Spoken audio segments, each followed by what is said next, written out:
नमस्कार दोस्तों, स्वागत है आपका जीएस गुरु विकल चैनल पर।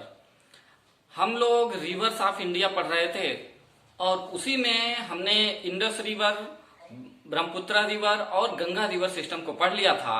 आज साउथ इंडिया की बची सारी नदियों को हम लोग पढ़ लेंगे, ठीक है। तो आज का लेसन हमारा होगा रिवर्स ऑफ साउथ इंडिया। बहुत इंपॉर्टेंट टॉपिक है। ज्योग्राफी में दो चीजों से बहुत ज्यादा क्वेश्चन आते हैं, एक तो माउंटेन, दूसरे रिवर। समझिए कि ये कोर जो है टॉपिक हैं ज्योग्राफी के। तो इंडियन ज्योग्राफी में हम लोग पढ़ रहे थे, अब वहीं पर हम लोग बातों को पढ़ेंगे, ठीक है। गंगा और उसकी सहायक नदियों के बारे में हमने डिटेल में चर्चा किया था, आप उसको एक बार पढ़ेंगे, रिवीजन करेंगे। और नोट्स के लिए बिल्कुल परेशान ना होइए, पढ़ते हुए नोट्स बनाते जाइए। बाकी आपको पीडीएफ दे दी जाएगी वन लाइनर, ठीक है। घटना चक्र की है वन लाइनर, जितने भी इंपॉर्टेंट पॉइंट हो सकते हैं आपके एग्जाम के लिए वो सारे पॉइंट को दे दिया है। हम वही पीडीएफ आपको सेंड कर देंगे, उसको पढ़ लीजिएगा। उसके आगे कुछ नहीं जो है पूछा जाएगा, ठीक है। तो आप उसके लिए बिल्कुल परेशान मत होइए। यह ध्यान रखिए कि अपना नोट्स ही काम आता है, तो अपना नोट्स बनाते चलेंगे और यहीं से क्वेश्चन सीधे फंसते चले जाएंगे, ठीक है। तो दिमाग में इमेज बनाने के लिए, ठीक है, मैपिंग के थ्रू पढ़ाते हैं, ठीक है। पीडीएफ भी मिल जाएगी आपको, बिल्कुल परेशान नहीं होना है। चलिए आज शुरू करते हैं रिवर्स ऑफ साउथ इंडिया, दक्षिण भारत की नदियां, ठीक है। तो दक्षिण भारत की नदियों को पढ़ने से पहले हम दो भाग में इसे बांट लेंगे, एक पश्चिमी घाट की नदियां, दूसरे पूर्वी घाट की नदियां। देखिए घाट किसे बोलते हैं, जो पानी और स्थल का किनारा होता है। तो ये साउथ इंडिया वाला पोर्शन हमने बनाया है। आप देख रहे होंगे कि इस वाले भाग में ये है पश्चिम वाला भाग, इसे बोलते हैं वेस्ट, और ये है ईस्ट, ये पूर्व वाला भाग है। तो इधर वाले ये है अरेबियन सी, ये है अरब सागर,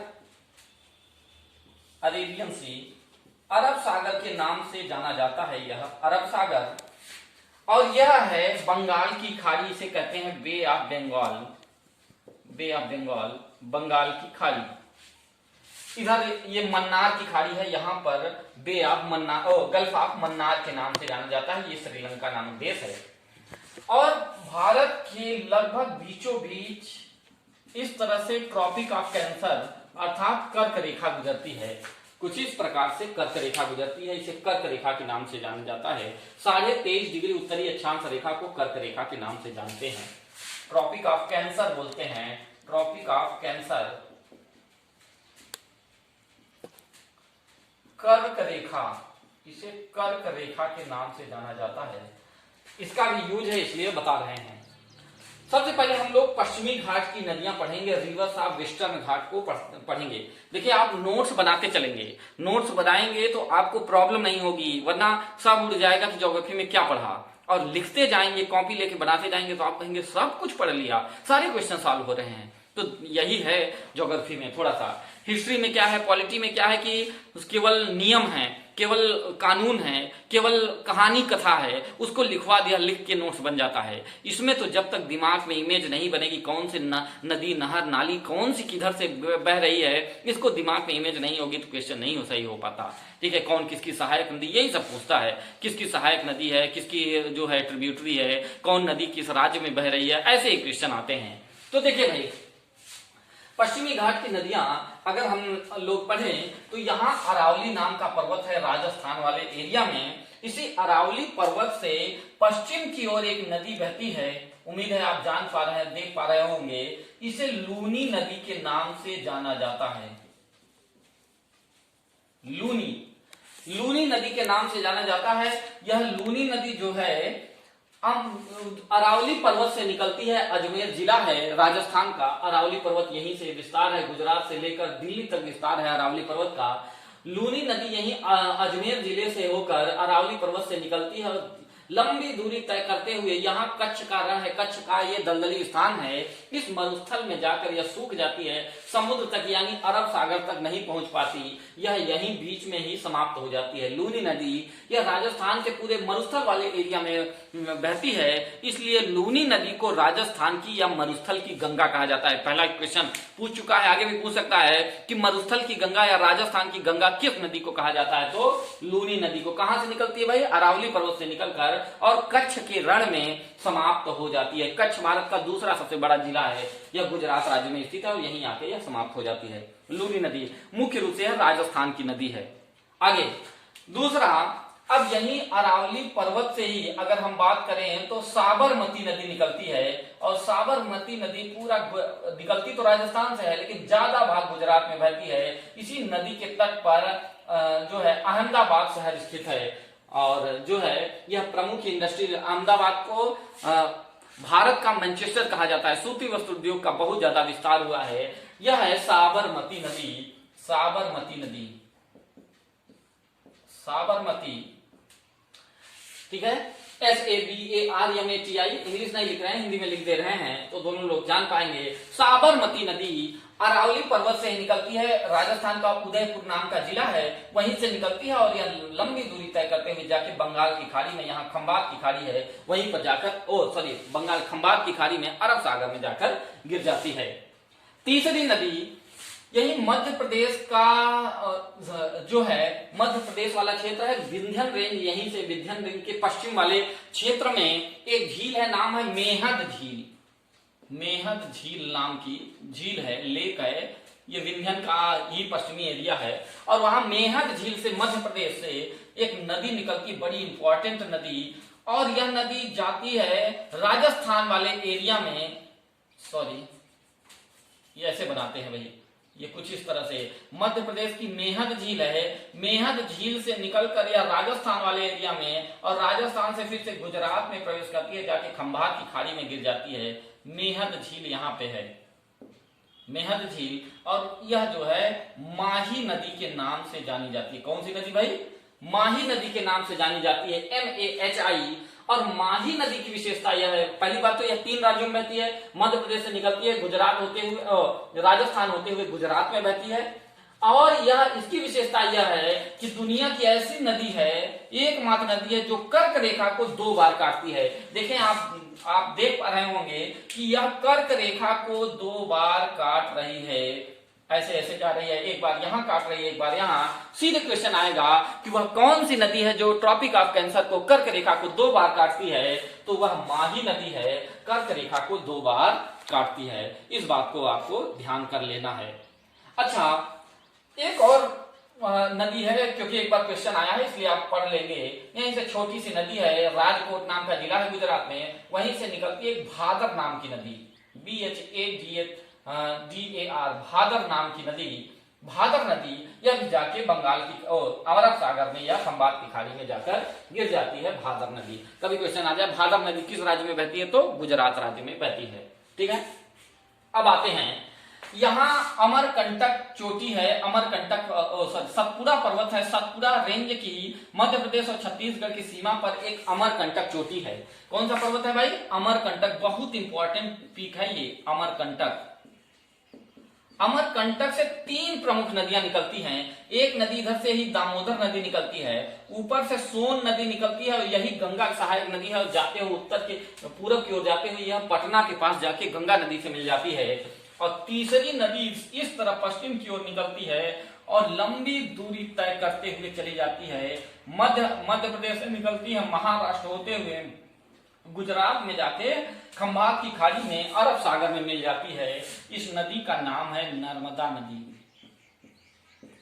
नर्मदा नदी यह पश्चिम की ओर बहने वाली सबसे बड़ी नदी है। जो पश्चिम की ओर नदियां बहती हैं उनमें सबसे बड़ी नदी है नर्मदा नदी, बहुत इंपॉर्टेंट नदी है।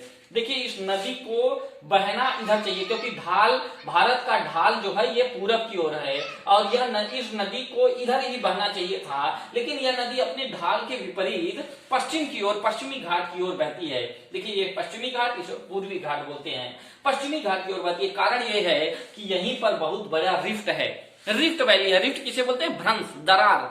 ये ऐसे प्लेटों से बना हुआ है कि यहीं पर 2 प्लेटें में बीच में दरार है, भ्रंश है, और इसी भ्रंश से होकर, इसी रिफ्ट से, ज्योग्राफी की भाषा में से रिफ्ट बोलते हैं, रिफ्ट वैली से होकर, भ्रंश घाटी से होकर यह नदी अपने ढाल में न जाकर ढाल के विपरीत होते हुए और यह चली जाती है और जाके गुजरात में अरब सागर में खंभात की खाड़ी में मिल जाती है। बहुत इंपॉर्टेंट नदी है।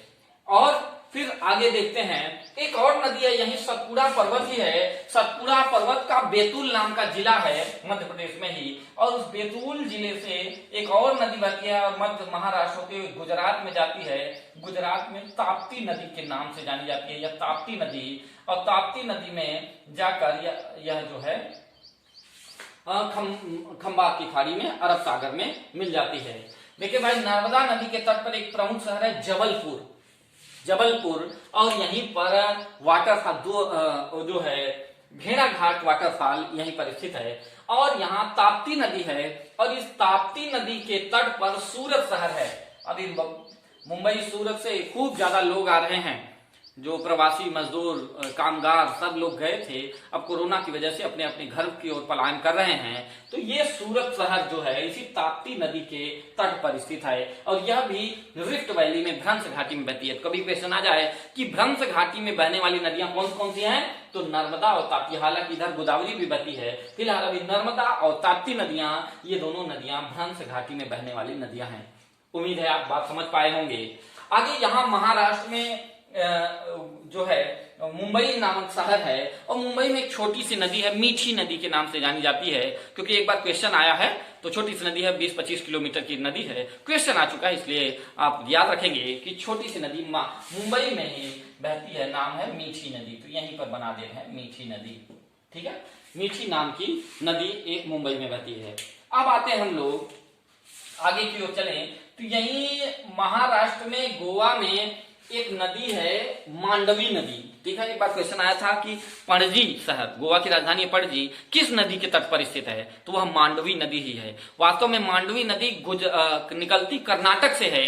कर्नाटक से निकलकर वह महाराष्ट्र में प्रवेश करती है और महाराष्ट्र से आकर जो है यह गोवा में जाती है। जब यह जो है 3 राज्यों में बहती है, पर 90% हिस्सा जो है मांडवी नदी का वह गोवा में बहता है। इसलिए कभी क्वेश्चन आ जाए कि मांडवी नदी किस राज्य में बहती है, तो हम गोवा ही लगाएंगे, गोवा ही सही आंसर होगा। तो मांडवी नदी जो है कर्नाटक से निकलती है। कर्नाटक का एक बेलगाम जिला है, बेलगाम से निकलकर कर्नाटक से और फिर महाराष्ट्र में प्रवेश करती है। महाराष्ट्र से गोवा में बहती है, पूरा ये वाला भाग पूरा गोवा में बहता है और इसे ही मांडवी नदी के नाम से जाना जाता है। इसी नदी के तट पर गोवा की राजधानी पणजी स्थित है, ठीक है, मांडवी नदी। यहीं पर गोवा में ही एक छोटी सी नदी, इसकी सहायक नदी है, हम ब्लू कलर से इसे लिख दे रहे हैं, नाम है जुआरी नदी। एक बार क्वेश्चन आ चुका है कि जुआरी किसकी सहायक नदी है, किस राज्य में बहती है, गोवा में बहती है। मांडवी की सहायक नदी है जुआरी। तो जुआरी जो है मांडवी की सहायक नदी है और यह गोवा राज्य में बहती है। छोटी सी नदी है पर बहुत इंपॉर्टेंट नदी है, यह बात आपको ध्यान रखना है। फिर कर्नाटक में इधर वेस्टर्न घाट में छोटी छोटी नदियां हैं। कर्नाटक राज्य में एक नदी है काली नदी के नाम से जानी जाती है, KALI, काली नदी। पश्चिमी घाट से निकलकर और जाकर यह अरब सागर में गिर जाती है। नेक्स्ट अब बड़ी इंपॉर्टेंट नदी है शरावती नदी। है तो छोटी नदी, पर इसी पर भारत का सबसे बड़ा वाटर फॉल बनता है। भारत का सबसे बड़ा जल प्रपात इसी के द्वारा बनता है। जोग गरसुप्पा वाटरफॉल, जोग वाटरफॉल के नाम से जाना जाता है, जिसका बाद में नाम चेंज करके महात्मा गांधी वाटरफॉल जो कर दिया गया है। तो यही ध्यान रखना है। शरावती नदी कभी याद आए कि शरावती नदी किस राज्य में बहती है, तो शरावती नदी कर्नाटक राज्य में बहती है, जाके जो है अरब सागर में गिर जाती है। एक जिला है शिमोगा जिला कर्नाटक में, वहीं से निकलती है और छोटी सी नदी जाके अरब सागर में मिल जाती है। और इसी पर एक वाटरफॉल है जोग वाटरफॉल, जोग गरसोप्पा वाटरफॉल। इसको स्क्रीनशॉट ले लेंगे, इसको लिख लेंगे जोग वाटरफॉल। कई बार क्वेश्चन आया भारत का सबसे ऊंचा वाटरफॉल कौन सा है, तो यही जोग वाटरफॉल, जोग गरसोप्पा शरावती नदी पर कर्नाटक में स्थित है और यहाँ पर यह नदी। फिर उसके बाद केरला में देखें, केरल में एक नदी है, नाम है पेरियार नदी। इधर अन्नामलाई पर्वत है, उसी केरल में ही अन्नामलाई पर्वत से निकलकर पेरियार नाम की नदी है, पेरियार नदी। इसी पर इडुक्की डैम है। कल की क्लास में हमने जो PDF आपको जो है लेक्चर बताया था, PDF भी आपको आज भेज देंगे आपको, ठीक है। तो उसमें बताया था कि यही पेरियार नदी जो है बहती है, इस पर इडुक्की डैम बना हुआ है, ठीक है, इडुक्की नाम के स्थान पर। तो पेरियार नदी है और पेरियार पर इडुक्की डैम है, जो कि जाके अरब सागर में केरल राज्य में बहती है और जाके अन्नामलाई पर्वत से निकलकर अरब सागर में मिल जाती है। फिर एक है छोटी सी नदी और बहती है, वेम्बनाड झील में जाकर मिल जाती है, पंबा नदी। पंबा नाम की नदी है, पंबा। क्वेश्चन आ चुका है, पेरियार नदी किस राज्य में बहती है? केरला में पेरियार, ये है पेरियार नदी। और ये है पंबा नदी। पुल चिमलाई नाम की हिल है केरल में ही, और वहीं से निकलती है पंबा नदी और जाके अरब सागर में गिर जाती है। यही है पश्चिमी घाट की नदियां, रिवर्स ऑफ वेस्टर्न घाट। पश्चिमी घाट की नदियां, ये देखिए भाई, पश्चिमी घाट की ओर गिरने वाली नदियां एस्चुअरी का निर्माण करती हैं। किस चीज का? एस्चुअरी का। जबकि पूर्वी घाट की ओर गिरने वाली नदियां डेल्टा का निर्माण करती हैं। अब डेल्टा क्या होता है, एस्चुअरी क्या होता है, यह दोनों बात समझ लेंगे तो हमको बात आ जाएगी कि ये एस्चुअरी होता क्या है, ये क्या एस्चुअरी है, क्या बनाती है यहाँ, तो अभी समझाएंगे। लेकिन उसके पहले आप इसको स्क्रीन शॉट लेके और बना लेंगे, ये कहीं मिलेगा नहीं इस तरह से डायरेक्शन में, तो आप उत्तर से दक्षिण क्रम में भी इसे पढ़ लेंगे और साथ ही किस राज्य में कौन सा है यह तैयार कर लेंगे। जैसे अगर आप मैप बनाना चाहें तो यहाँ से ऐसे बना लेंगे, तो यह केरल राज्य हो गया। ऐसे बना लेंगे तो यह कर्नाटक राज्य हो गया, तो आप देख पा रहे हैं ये नदियां कर्नाटक की हैं। अब यहाँ पर ऐसे ये बना लेंगे तो आप जान पाएंगे कि यह महाराष्ट्र है। अब महाराष्ट्र की ये नदियां हो गई। अब अगर आप ये इसको ऐसे बना लेंगे तो आप जान पाएंगे कि यह गुजरात राज्य है। तो इस प्रकार राज्यों का भी आप क्लेरिफिकेशन कर लेंगे किस राज्य में कौन सी नदी है। तो आप चाहें तो इसका स्क्रीनशॉट ले सकते हैं। इधर से जितनी भी नदियां हैं, ये सारी नदियां अपने मुहाने के पास एस्चुअरी का निर्माण करती हैं। इसको मिटा देते हैं, पॉज कर दीजिए। हमने इसको मिटा दिया, अब हम लोग समझ लेते हैं एस्चुअरी होता क्या है। देखिए भाई, जब ये पूरब की ओर नदियां बहती हैं, लंबी दूरी तय करते हुए बहती हैं, ढाल भी तीव्र होता है। अब लंबी दूरी की ओर बहती हैं और ढाल भी तीव्र है, चट्टाने कम है, मैदानी इलाका ज्यादा है, तो इन नदियों में खूब ज्यादा रॉ मटेरियल इकट्ठा होता चला जाता है। खूब ज्यादा इसमें अवसाद इकट्ठा होता जाता है, सेडिमेंट इकट्ठा होते जाते हैं। अब यह जब भाई नदी बहती रही तो उसमें मिट्टी, कापू, गाद, पेड़ पौधों की पत्तियां, सड़ी गली चीजें सब उसमें मिलती चली जाती हैं। और ये नदियां जब शुरुआत में चलती हैं तो तेज धारा होती है, और बहते बहते बहते बहते जब मुहाने के पास आती हैं तो सारा मटेरियल, सारा सेडिमेंट, सारा अवसाद इकट्ठा हो जाता है। और ये इकट्ठा होके अपने मुहाने के पास एकदम डंप हो जाता है, इकट्ठा हो जाता है। अब इकट्ठा हो जाए नदी, फिर बरसात होगी, जब तेज धारा आएगी तो इसे बहा के समुद्र में गिरा देगी, तो कोई दिक्कत नहीं आएगी। लेकिन यह हो नहीं पाता है, यह आके इकट्ठा होता है और इधर समुद्र की लहरें आती हैं और इस पर पानी पड़ने लगता है लहरों से। और लहरों में समुद्र के पानी में नमक होता है और यह क्षारीय होता है, और इधर से आती हैं, क्या कहते हैं, ये लगभग एसिडिक प्रकार के ये नेचर होता है। और दोनों पर जब पड़ता है, यहाँ डंप हुआ चीज, दोनों आपस में रिएक्शन कर लेते हैं, समुद्र का पानी और इधर का पानी, ये अवसाद के साथ रिएक्शन कर लेते हैं और रिएक्शन करके बहुत कठोर और यह सेडिमेंट बन जाता है, कठोर चट्टान के रूप में परिवर्तित हो जाते हैं। अब जैसे ही यह कठोर चट्टान बन गया तो यह मैटर ब्लॉक हो गया। अब यह पानी को, रास्ते को रोक देता है, तो यह पानी इधर बह ही नहीं पाता। अब जब ज्यादा पानी आएगा तो यह अपना मार्ग परिवर्तित करते हुए दूसरी तरफ से निकल जाएगा। फिर यहाँ भी यही काम होगा, तो ये इस तरफ बहने लगेगी नदी। फिर ये नदी जब यहाँ भी ब्लॉकेज हो जाएगा तो इधर बहने लगेगी, फिर इधर बहने लगेगी, इधर बहने लगेगी, इधर बहने लगेगी, ऐसे बहने लगेगी। इस तरह की नदी के मुहाने के पास, माउथ ऑफ रिवर, जहां पर नदी समुद्र से मिलती है, उस नदी के मुहाने के पास ये नदियां जाकर, ये छोटी छोटी नदियां जो है और कई धाराओं में परिवर्तित हो जाती हैं। इसी को डेल्टा कह दिया जाते हैं। देखते हैं, यह त्रिभुज के आकार की आकृति बनती चली जाती है, देख पा रहे होंगे, यह त्रिभुज के आकार की आकृति बनती चली जाती है। इस कारण से इसे डेल्टा कह दिया जाता है। तो नदी अपने मुहाने के पास अगर छोटी छोटी बहुत सारी धाराओं में परिवर्तित हो जाए तो वह क्षेत्र को क्या कहते हैं, डेल्टा कहते हैं। सुंदरवन का डेल्टा यह दुनिया का सबसे बड़ा डेल्टा है। तो पूरब की ओर जितनी नदियां बहेंगी, ये सारी नदियां क्या बनाएंगी भाई, डेल्टा। उम्मीद है बात समझ पाए होंगे। देखिए टेक्निकल पॉइंट है, किताब पढ़ते रह जाएंगे समझ नहीं आएगा, लेकिन बस थोड़ा सा बात समझ लिए तो समझ जाएंगे कि इसे डेल्टा कह दिया जाता है, डेल्टा बन गया।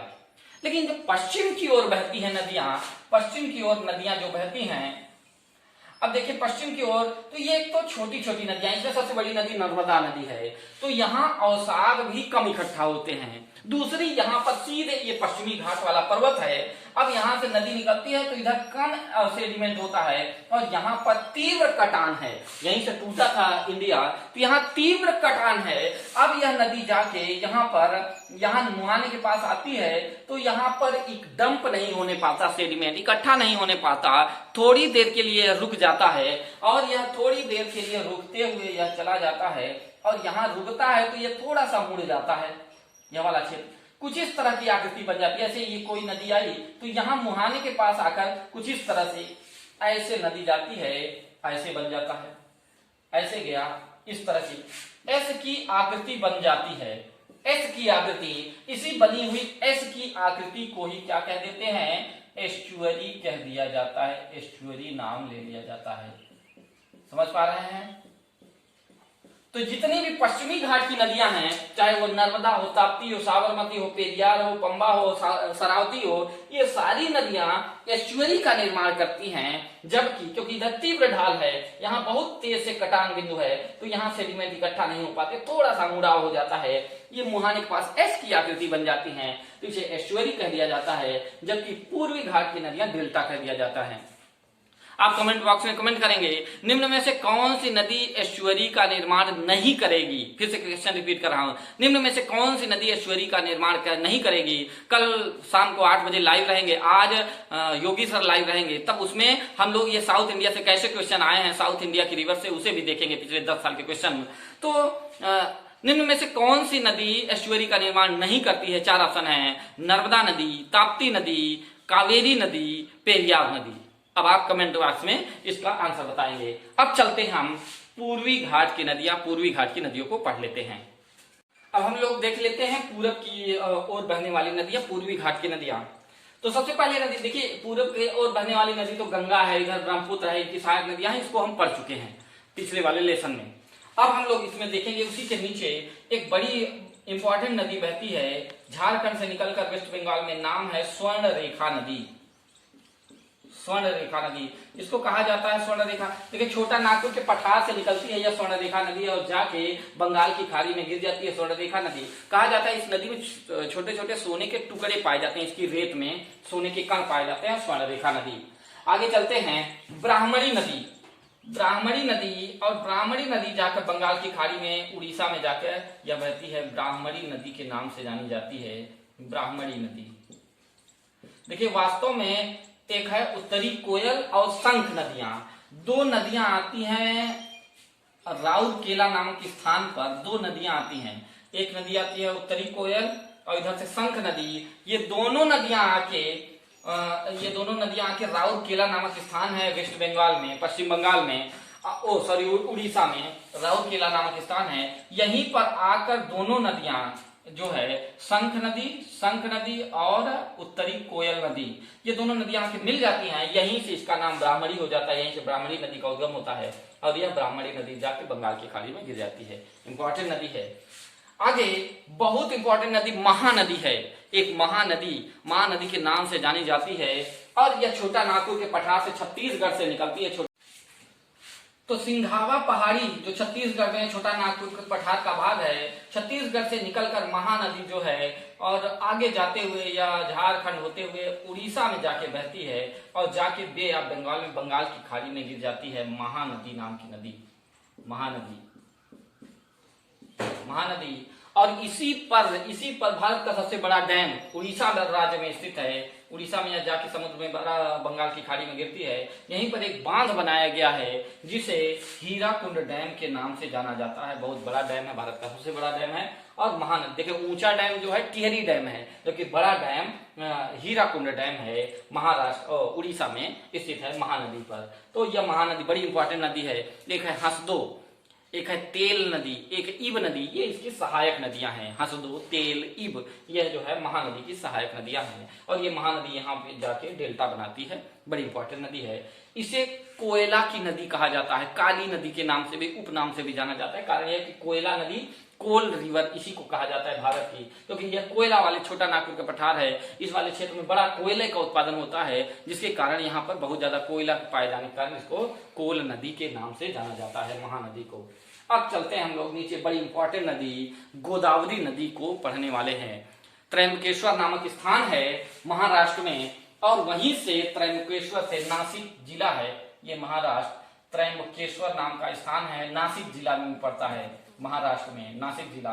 त्रयंबकेश्वर पहाड़ी वेस्टर्न घाट है, पश्चिमी घाट, और यहीं से एक नदी निकलती है, नाम है गोदावरी नदी। गोदावरी नदी फिर जाते हुए इधर तेलंगाना पड़ता है, तेलंगाना से जाके आंध्र प्रदेश में जाकर यह जो कि समुद्र में मिल जाती है, बंगाल की खाड़ी में मिल जाती है। 4 राज्यों में बहती है, महाराष्ट्र, कर्नाटक, तेलंगाना और आंध्र प्रदेश होते हुए।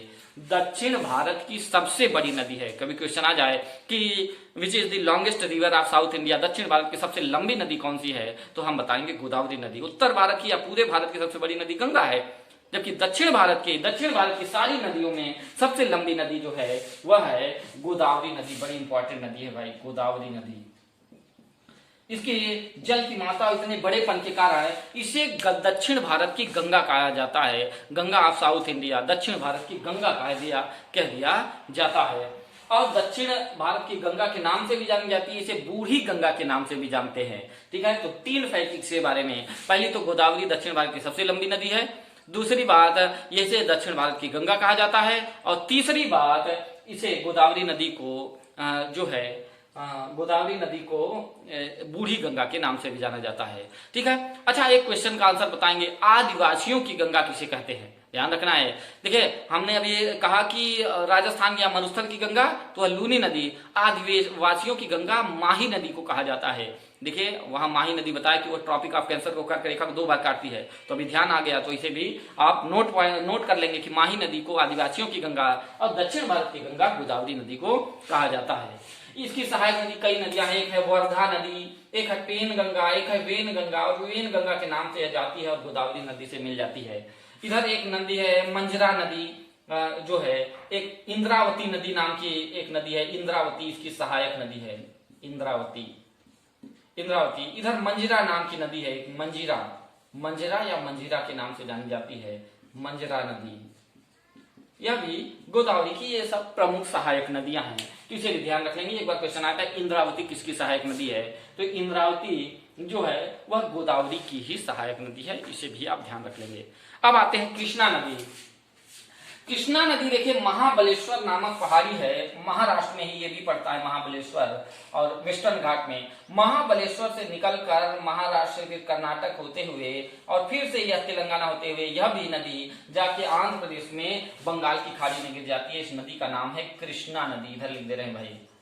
इसी कृष्णा नदी के तट पर आंध्र प्रदेश की नई राजधानी अमरावती शहर स्थित है। इसे नया अभी राजधानी बन रही है आंध्र प्रदेश की, ये तटीय इलाके वाले, तो यहीं पर अमरावती शहर स्थित है कृष्णा नदी के तट पर। बड़ी इंपॉर्टेंट नदी है, बड़ी प्रमुख नदी है।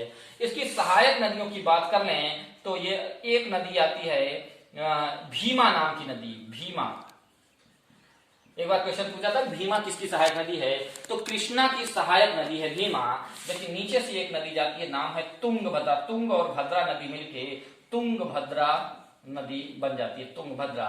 एक और इंपॉर्टेंट नदी है घाटप्रभा, मालप्रभा, दूधगंगा, ये सारी नदियां कृष्णा की सहायक नदी है। लेकिन 3 नाम आप याद रखेंगे, भीमा नदी, कृष्णा की सहायक तुंगभद्रा और घाटप्रभा। ठीक है, तो ये नदियां जो है कृष्णा की सहायक नदियां हैं, और कृष्णा जाके बंगाल की खाड़ी में आंध्र प्रदेश में मिल जाती है।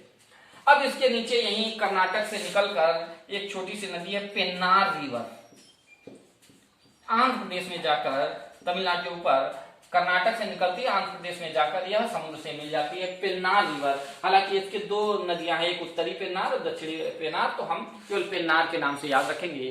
पेन्नार नदी भी छोटी सी नदी है, पेन्नार नदी बहती है, यही एक हिल है, पहाड़ी है कर्नाटक में, नंदी हिल के नाम से जानी जाती है। नंदी हिल से निकलकर और जाती है बंगाल की खाड़ी में गिर जाती है।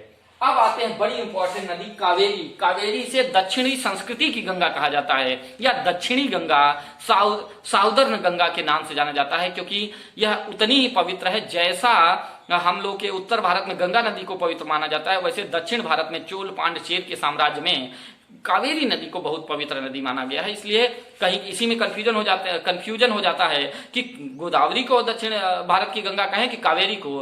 तो क्लियर रखना है कि गोदावरी को दक्षिण भारत की गंगा कहा जाता है, जबकि दक्षिणी गंगा कावेरी को कहा जाता है। ठीक है, अगर कैसे आ जाए दक्षिणी संस्कृति गंगा तब भी कावेरी लगा देंगे, लेकिन पूछे दक्षिण भारत की गंगा, गंगा साउथ इंडिया, तो गोदावरी लगाना है। साउदर्न गंगा पूछे तो कावेरी को लगा देना है। तो कावेरी में यही कुर्ग जिला है कर्नाटक में, ब्रह्मगिरी नामक हिल है कुर्ग जिले में। इसी ब्रह्मगिरी से कुर्ग जिले से कावेरी नदी बहते हुए तमिलनाडु में चली जाती। 3 राज्यों में बहती है कावेरी नदी भाई। कावेरी नदी कर्नाटक से निकलती है, केरला वाले भाग से होते हुए तमिलनाडु में बह जाती है। तो यह कावेरी नदी है और जाके बंगाल की खाड़ी में कावेरी नदी भी गिर जाती है। और कावेरी नदी को दक्षिण भारत की दक्षिणी गंगा कहा जाता है भाई, दक्षिणी गंगा के नाम से जाना जाता है। और इसी नदी के तट पर पुडुचेरी जो हमारा यूनियन टेरिटरी है, केंद्र शासित प्रदेश, इसी कावेरी नदी पर कराईकल नाम का शहर है, इसी कावेरी नदी के तट पर स्थित है। लास्ट में एक छोटी सी नदी है वैगई नदी। ठीक है, वर्षा नदी एक हिल है यही पश्चिमी घाट के तमिलनाडु में बहती है। वैगई नदी वैगई के नाम से जाना जाता है या वैगई के नाम से जाना जाता है, इधर लिख दे रहे हैं वैगई नदी। और यह वैगई नदी जाके तमिलनाडु में बहती है। इसी नदी के तट पर मदुरई शहर, बड़ा प्रसिद्ध शहर है, मदुरई शहर स्थित है। और यही है पूर्वी घाट की नदियां, ये हैं पूर्वी घाट की ओर बहने वाली नदियां।